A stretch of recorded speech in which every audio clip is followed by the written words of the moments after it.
Hello, you wonderful people. uh, so glad to have you here today. Um, I hope everything's going well for everybody. It's been a most interesting day here at our house. It's been rainy, and I love rain. Anybody who knows me knows that rainy days are my favorite. So it's been the most gorgeous, beautiful, rainy day. But we're in Florida, so it's not cold. It's just really pleasant, beautiful. Even though it's February. But one of my bosses, because I'm crazy and I have multiple part-time jobs, but one of my bosses called me this morning and I do his scheduling and appointments and a ton of stuff for him. He calls me first thing this morning and says, I've got a problem.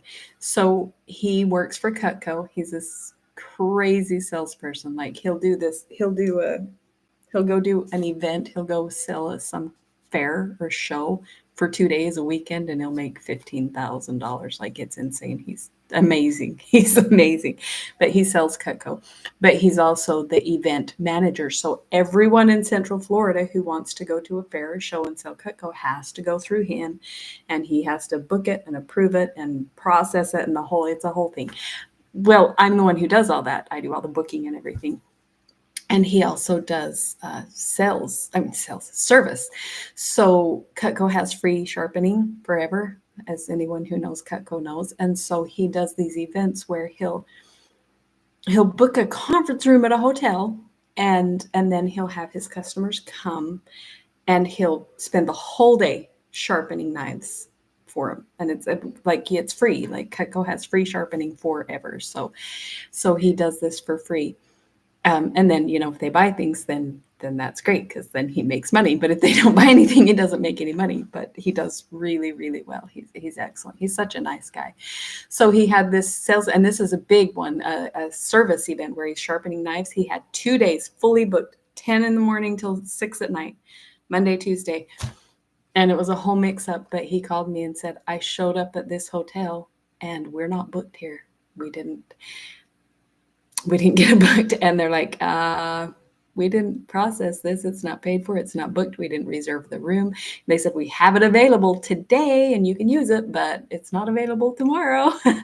So he called me. He's like, I don't know what to do. He said, I got this room for today, but I've got to find another place for tomorrow. We've got to get this paid for. They're not going to let me do the event if it doesn't get paid for immediately. And Cutco has to pay for it. Like all this stuff has to go through the company. Anyway, holy cow. So I'm on the phone with Cutco and they're, calling them and making that payment. And I'm on the phone with hotels figuring out where, if there's another hotel close by that he can do the second day at a different hotel. And then he had 18 appointments, 18 people coming in to get their knife sharpened that I had to contact every single one of them and let them know, we're so sorry. The venue has changed and now it's somewhere else, and text. I mean, holy cow, it was a whole thing. It was like my day was crazy. Anyway, all I can say is Colin's lucky to have me because while he was there doing his event, I fixed it. Everything. I did that. Oh. Anyway, it's been a very long day and I'm tired. And I have a coffee cake in the oven cooking right now. Dang, it's going to be good. Anyway, so yeah, crazy day. Like anybody cared. I don't know why I needed to just share and vent, but I did. So there you go. Anyway, before we get started, I always like to ask, just for fun, what did you have for dinner? Like to share ideas, like to give people ideas, like to try new things. We had cheesy broccoli soup with chicken in it. I love soup on a rainy day, so whenever it rains, I have to make soup. So I made it had 5 different cheeses in it, so it was really cheesy, broccoli, yummy, seasony chicken. It was so good. It was a little bit spicy. It was yum. And then I made cheesy garlic biscuits to go with it, so it was good. And then also, before we get started reading our Evelina book, I want to show off some of the cute stuff I've made. Now, these are so stinking cute, I'm telling you. These are some of my favorites. Look at these little cute avocado earrings. So it's a little green heart. So you can see that. So it's like clear, like a transparent green. So you can, see through. It's got green swirls in it. And then a little avocado charm hanging over the heart. And I love avocados. And I think not only that they're yummy, but also that they're adorable. So see how cute that is. Anyway, they're so hard to tell in this terrible lighting with this not great camera, but these are stinking cute. Anyway, they are available if anybody wants them. And then I just show off this necklace here. So this is a seashell. I kind of did a whole series of things, and I've showed several of them, but it's kind of pinks and purples and swirls with seashells. So if you can see the color, it's so hard to see the colors in that. But I actually showed a pair of earrings the other day, these puzzle earrings. They're in the same colors, right? So it's a, like, here, turn it around. So it's a matching set. See the same colors in those. So I mixed these colors, and then I made multiple things in the same kind of motif, and they're really, really cute. Anyway, so that's a few of the things I've made just for fun. Now we are going to start Evelina. This is volume 3, and remember that she went back home to Berry Hill, and she talked to Reverend Villers, and this lady, Mrs. Selwyn, wanted her to come with her to Holbrook, was it where? I can't remember. Oh, Bristol. And she was like, nope, don't want to go. She just wanted to stay there with Mr. Villers. She had had her fill of hard experiences and being out in the world, and it was terrible. And then she got really, really sick. And so Mr. Villers sent her immediately. He asked Mrs. Selwyn, can you go sooner? Because Bristol, I think it's like a hot spring area, and people go there for their health when they're sick. It's supposed to be one of the places they went that was a healthier place. You know, like here, older people especially, will go to hot, dry places like Arizona or Utah, because where the air is less damp, they get better quick, right? So he wanted her to go for her health, because she got really, really sick, and he was concerned about her life. So this letter is in Bristol, and it's Evelina to the Reverend Mr. Villers, Bristol, Hotwells. Oh yeah, Hotwells. So it is. It's like a spring. It's like some kind of hot spring. September 12th. The first fortnight that I passed here was so quiet, so serene, that it gave me reason to expect a settled calm during my stay. But if I may now judge of the time to come by the present state of my mind, the calm will be succeeded by a storm of which I dread the violence. This morning, in my way to the pump room with Mrs. Selwyn, we were both very much incommoded by 3 gentlemen who were sauntering by the side of the Avon, laughing and talking very loud. Now, I don't know what the pump room is. I'm going to look that up. And tomorrow, I'll tell you and let you know if I remember, because tomorrow's going to be a crazy day too. In fact, I still have more work I have to do before I get to go to bed on my other big mess I was telling you about. Laughing and talking very loud, and lounging so disagreeably that we knew not how to pass them. They all 3 fixed their eyes very boldly upon me, alternately looking under my hat and whispering one another. Mrs. Selwyn assumed an air of uncommon sternness, and said, "You will please, gentlemen, either to proceed yourselves or to suffer us." "Oh, ma'am," cried one of them, "we will suffer you with the greatest pleasure in life." "You will suffer us both," answered she, "or I am much mistaken. You had better, therefore, make way quietly, for I should be sorry to give my servant the trouble of teaching you better manners." Her commanding air struck them, yet they all chose to laugh, and one of them wished the fellow would begin his lesson, that he might have the pleasure of rowing him into the Avon, while another, advancing to me with a freedom which made me start, said, "By my soul, I did not know you, but I am sure I cannot be mistaken. Had not I the honor of seeing you once at the Pantheon?" I then recollected the nobleman who at that place had so much embarrassed me. I curtsied without speaking. They all bowed, and making, though in a very easy manner, an apology to Mrs. Selwyn, they suffered us to pass on, but chose to accompany us. "And where," continued this lord, "can you so long have hid yourself? Do you know I have been in search of you this age? I could neither find you out nor hear of you. Not a creature could inform me what has become of you. I cannot imagine where you could be immured. I was at 2 or 3 public places every night in hopes of meeting you. Pray, did you leave town?" "Yes, my lord."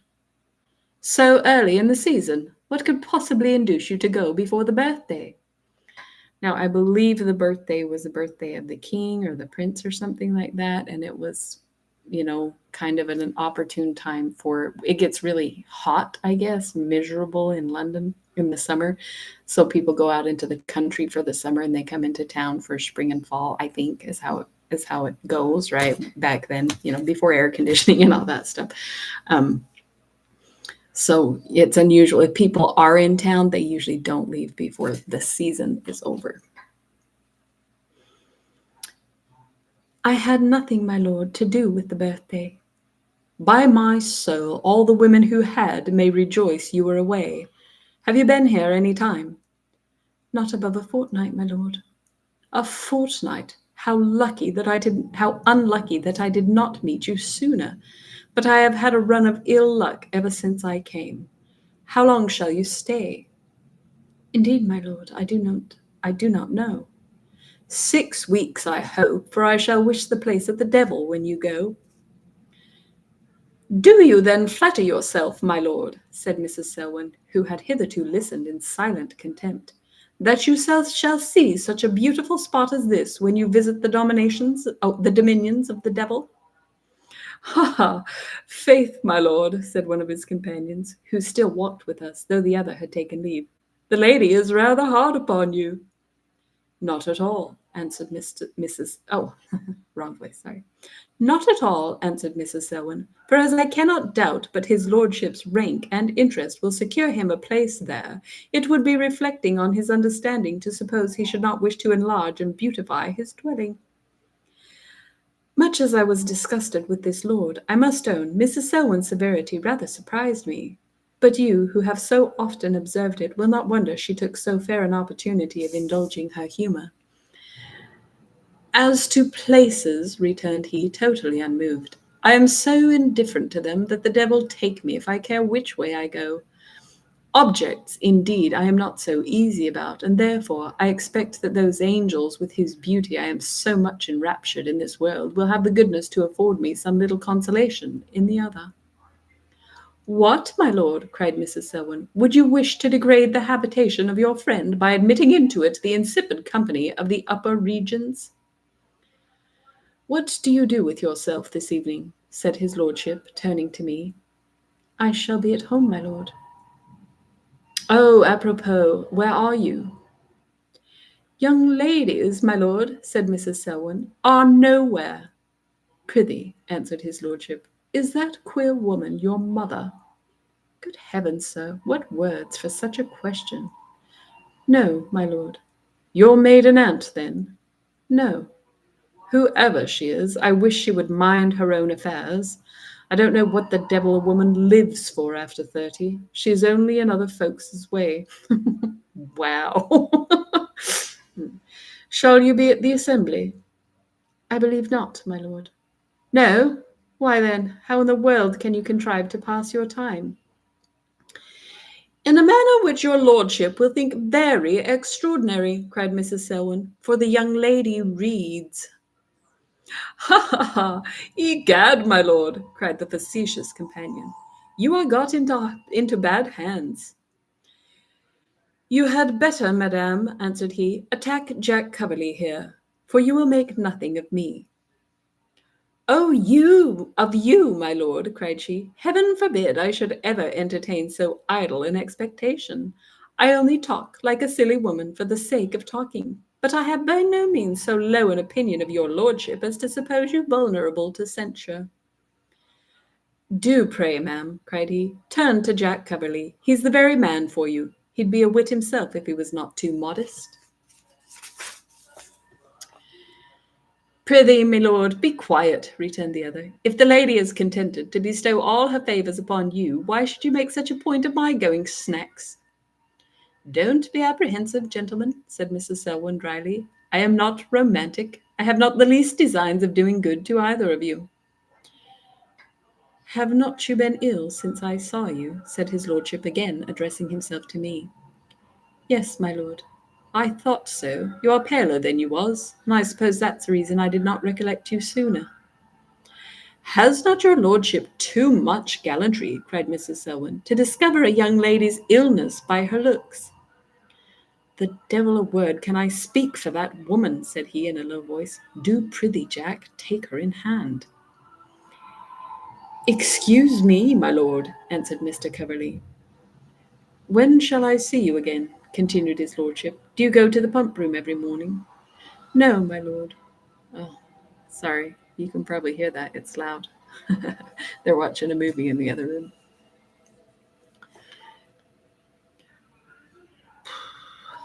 Do you go to the pump room every morning? No, my lord. Do you ride out? No, my lord. Just then we arrived at the pump room, and an end was put to our conversation, if it is not an abuse of words to give such a term to a string of rude questions and free compliments.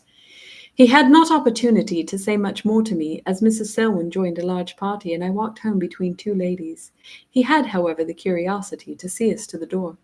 You know, it's interesting because back then when a man just like complimented and flattered and got in people's faces, they were like, this guy's weird and he's a fake kind of person. And these days women, they expect it. They expect to be treated like they're the most wonderful thing in the world. It's a totally different thing, but back then it's considered very rude if you didn't actually have like a connection or a acquaintance, a strong acquaintance or friendship or relationship with someone. You didn't just say random nice things to them. It was just considered very frivolous and fake. Like, how can you tell somebody how nice they are if you don't even know them? You know, so it's kind of an interesting.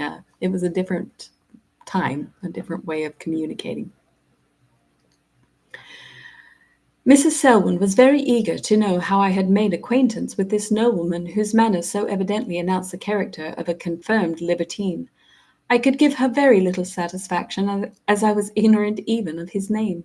But in the afternoon, Mr. Ridgway, the apothecary, gave us very ample information. As his person was easily described, for he is remarkably tall, Mr. Ridgway told us he was Lord Merton, a nobleman who has but lately come to his title, though he has already dissipated more than half his fortune. So he just barely came into his title. So either like an uncle or his father or grandfather or something passed away, and the title of lord passed on to him and the fortune. And he's already frittered half of it away, like gambling and whatever. A professed admirer of beauty, but a man of most licentious character, that among men his companions consisted chiefly of gamblers and jockeys, and among women he was rarely admitted. Well, Miss Anville, said Mrs. Selwyn, I am glad I was not more civil to him. You may depend upon me for keeping him at a distance. Oh, madame, said Mr. Ridgway, he may now be admitted anywhere, for he is going to reform. Has he, under that notion, persuaded any fool to marry him? Not yet, madame, but a marriage is expected to take place shortly. It has been some time in agitation, but the friends of the lady have obliged her to wait till she is of age. However, her brother, who has chiefly opposed the match, now that she is near being at her own disposal, is tolerably quiet. She is very pretty, and will have a large fortune. We expect her at the Wales every day. What is her name? Said Mrs. Selwyn. Larpent, answered he. Lady Louisa Larpent, sister of Lord Orville. Lord Orville, repeated I, all amazement. Yes, ma'am, his lordship is coming with her. I have had certain information. They are to be at the Honourable Mrs. Beaumont's. She is a relation of my lord's, and has a very fine house upon Clifton Hill. His lordship is coming with her. Good heaven, what an emotion did those words give me! How strange, my dear sir, that just at this time he should visit Bristol. It will be impossible for me to avoid seeing him, as Mrs. Selwyn is very well acquainted with Mrs. Beaumont. Indeed, I have had an escape in not being under the same roof with him, for Mrs. Beaumont invited us to her house immediately upon our arrival, but the inconveniency of being so distant from the pump room made Mrs. Selwyn decline her civility. Oh, that the first meeting was over, or that I could quit Bristol without seeing him! Inexpressibly do I dread an interview. Should the same impertinent freedom he expressed by his looks which dictated his cruel letter, I shall not know how to endure either him or myself. Had I but returned it, I should be easier, because my sentiment of it would then be known to him.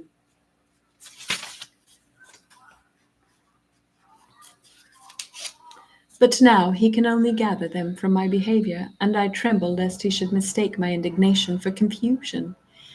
lest he should misconstrue my reserve into embarrassment. For how, my dearest sir, how shall I be able totally to divest myself of the respect with which I have been used to think of him, the pleasure with I have been used to see him?